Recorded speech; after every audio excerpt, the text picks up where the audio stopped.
if we will include from the start, this compared for 2001 to 2013. But it I stop from 2014 to 2020 because of my husband illness. So I wait to become school head during that time. And I started again from 2020.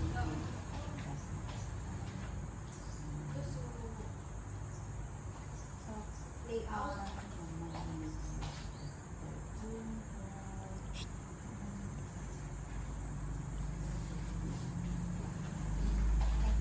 so, nasa first domain po tayo, ma'am, which is the leading strategically. The first one is, does the school have a strategic plan for a previous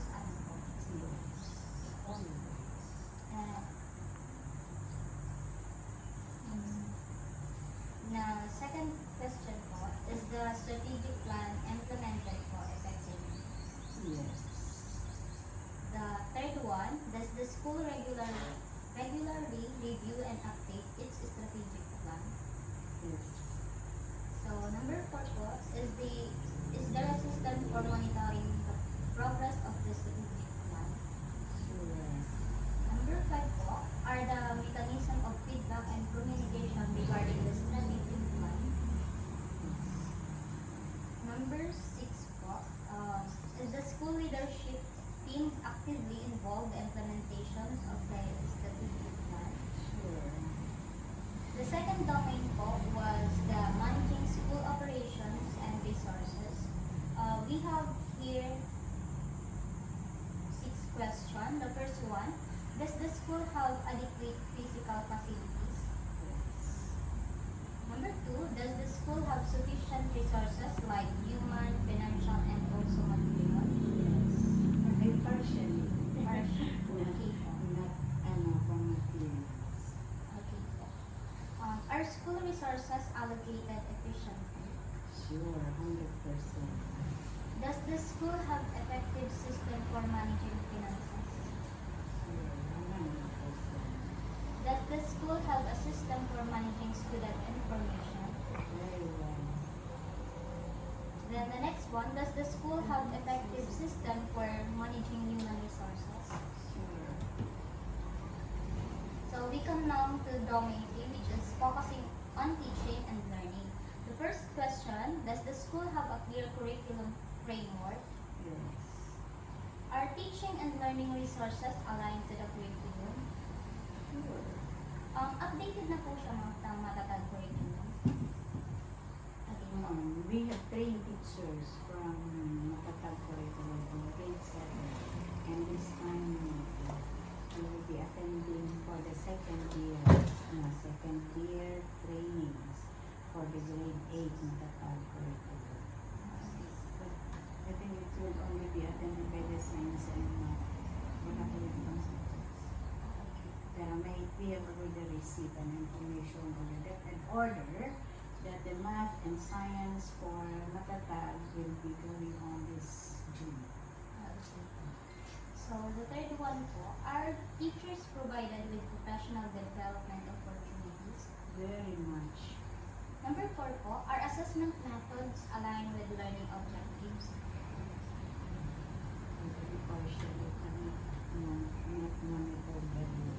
So, partial po siya. Yes. Are there a system for monitoring student progress and providing feedback? Yes. Is there a system for identifying and supporting struggling learners? Ano, Partially do. ano po yung sa support system po na ginagawa? Struggling. We have reading comprehension and yung nag-ano sila one-on-one. Nag-assess yung teacher sa reading assessment one-on-one. May mga remedial teachers na classes. And then even sa mathematics, as well as for mathematics. Math, science, and math. For subjects. We have the remedial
po sa domain 4, which is developing self and other.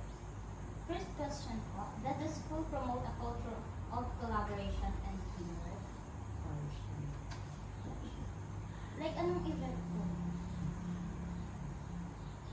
Sometimes we have a team set, tapos we go on picnics, and then we attend the Boy Scout, tapos we also have an convention.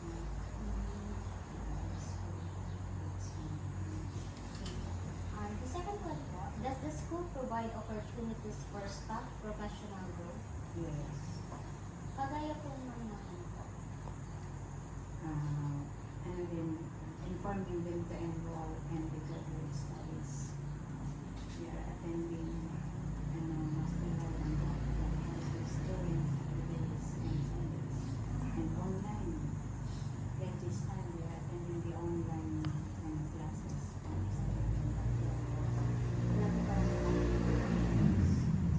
Number 3 po, does the school provide opportunities for leadership development? Very much.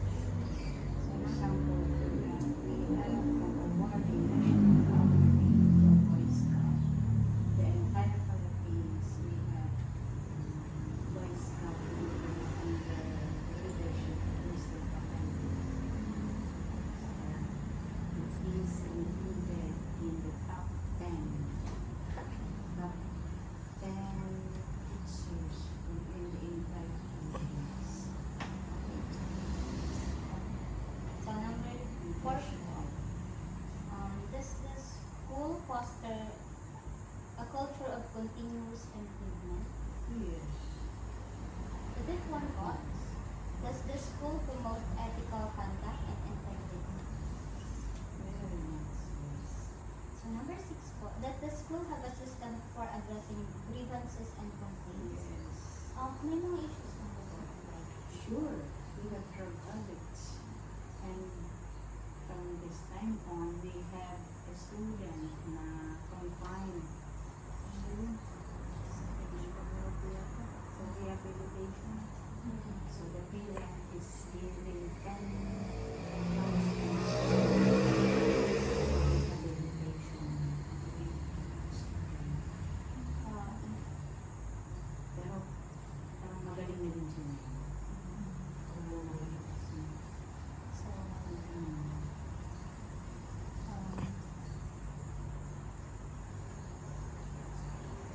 does the school promote diversity, equity, and inclusion?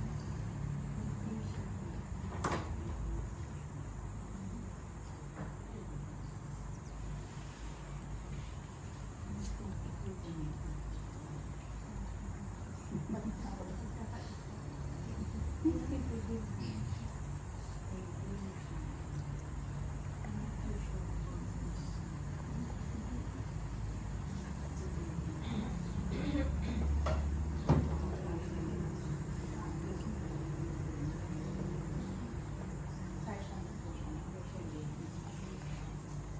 Number 8 po, does the school actively engage with the community?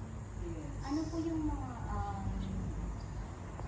example po dito na ano? Like example, the Boy Scout, nagpa-participate sila sa community. Tapos yung sa graduate, regardless ko yun. Kaya hirap din ako.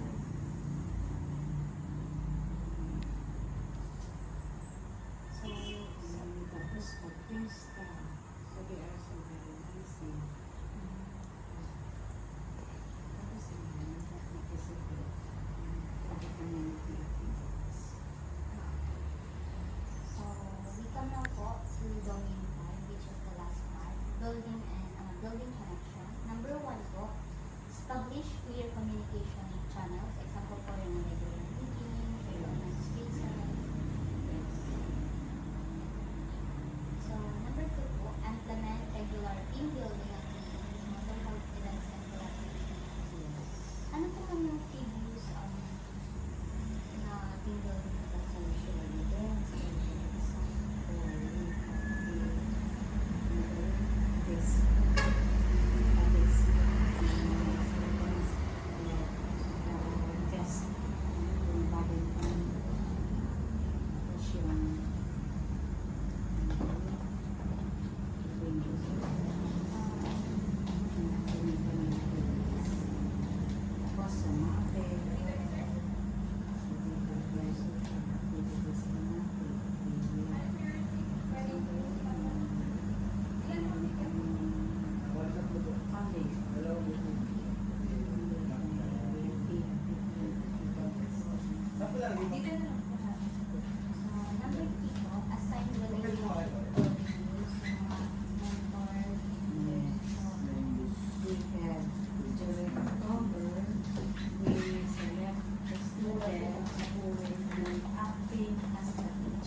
na yung gusto ng heritage. We are rating them. We are rating them.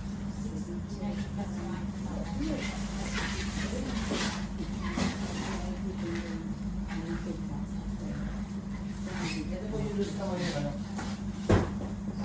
Ito tayo sa teacher naman. Ang loss po niya, 21. Ako, 21.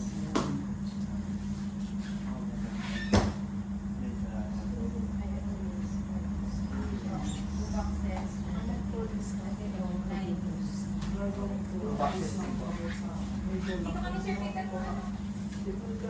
inspection. Ako po na yung principal ko. Dito na lang. That's all. Huwag pa po kayo, Diyos.